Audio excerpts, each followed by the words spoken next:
Kasus gigitan anjing di Buleleng kembali memakan korban jiwa.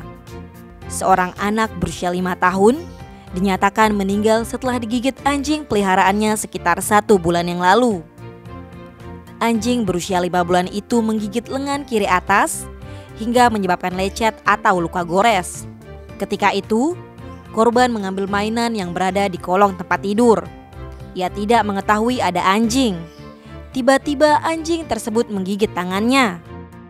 Mengetahui hal itu, ayah korban membunuh anjing tersebut dan menguburnya.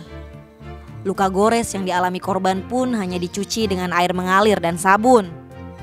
Pihak keluarga tidak mengantarkan korban ke pusat kesehatan untuk mendapatkan FAR. Keluarga beranggapan luka yang dialami korban aman lantaran hanya tergores. Tanggal 10 Juni 2023, sekitar pukul 18.30 WITA, korban mengeluh sakit tenggorokan dan tidak bisa menelan. Korban juga gelisah sehingga pihak keluarga mengajaknya untuk berobat ke salah satu klinik. Namun lagi-lagi pihak keluarga tidak menyampaikan bahwa sang anak sempat tergigit anjing.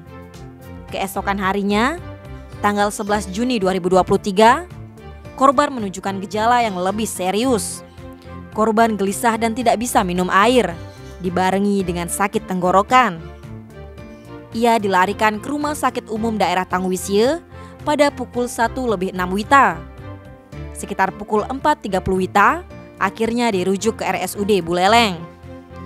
Hasil diagnose menunjukkan korban suspek rabies. Minggu 11 Juni sekitar pukul 20:20 WITA, korban dinyatakan meninggal dunia.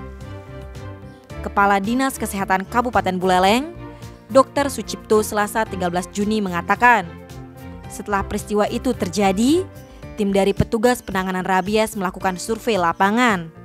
Diketahui anjing milik korban belum pernah divaksin rabies. Tim Bali Express melaporkan.